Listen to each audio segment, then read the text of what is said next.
True crime fans are currently obsessed over Richard Ramirez, aka the Night Stalker, thanks to a pair of Netflix documentaries that have taken the internet by storm.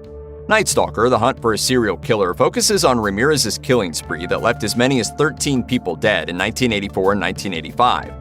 And Crime Scene, The Vanishing at the Cecil Hotel, mentions how he was a guest at the Cecil Hotel, where Canadian tourist Elisa Lam died under mysterious circumstances in 2013. She disappeared at the end of January, and her body was found 19 days later floating in a rooftop water tank that serviced the hotel and other businesses in the building. Ramirez's childhood was also the subject of the 2019 drama American Horror Story 1984, and one aspect of his childhood, his toothbrushing habits, or lack thereof, went on to feature prominently in the public's perception of him, and ultimately his conviction. Now, with so many photos of the man posted all over the internet due to the increased attention, many have been wondering what's up with Richard Ramirez's nasty-looking teeth. As if to round out his image of a literal demon walking the earth, the Night Stalker's dentition was exceptionally vile. But how did his chompers get to be so ghastly, and how did they play a role in his trial? According to the Crime Mag, Richard Ramirez did injustice to his own oral hygiene from a very early age. He apparently had a diet heavy on soft drinks and sugary foods, and wasn't one to brush his teeth too often. Ray Garcia, who knew Ramirez growing up, said he'd never brush his teeth. I used to tell him to close his mouth or brush his teeth. Ramirez's tooth-destroying breakfast of champions? Sugar-coated cereal washed down with an ice-cold Coca-Cola. On top of these poor habits, he added a heavy cocaine addiction as an adult, and this caused several of them to fall out. Forensic dentists who testified at his trial found that 9 of his teeth showed signs of decay, and many others simply weren't there anymore.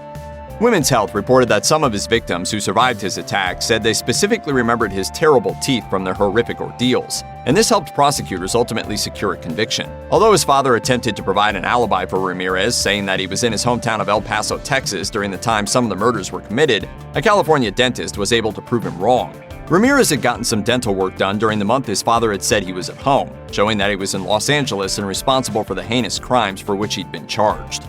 He had no empathy, no feelings, nothing. He never showed any remorse. After he was arrested in 1985, Richard Ramirez decided to turn his life around, dentally speaking at least. Maybe he thought a new set of pearly whites would help his case, or maybe it was the fact that the state would foot the bill, but he finally got his teeth fixed up behind bars. According to A&E, a dentist who worked for the Los Angeles Sheriff's Department treated Ramirez's hideous mouth while he awaited trial, and it sounded like no easy task either.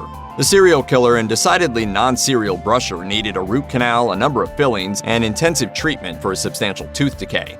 So if you were wondering why he appears so smiley in photos from his trial, now you know. But that smile wasn't fooling anyone. He could dress them up as best he could, but it was still those very same teeth that led to his conviction. According to The Sun, a detective on the case said, "Our biggest clues were his teeth and feet, and that's where we focused our energy."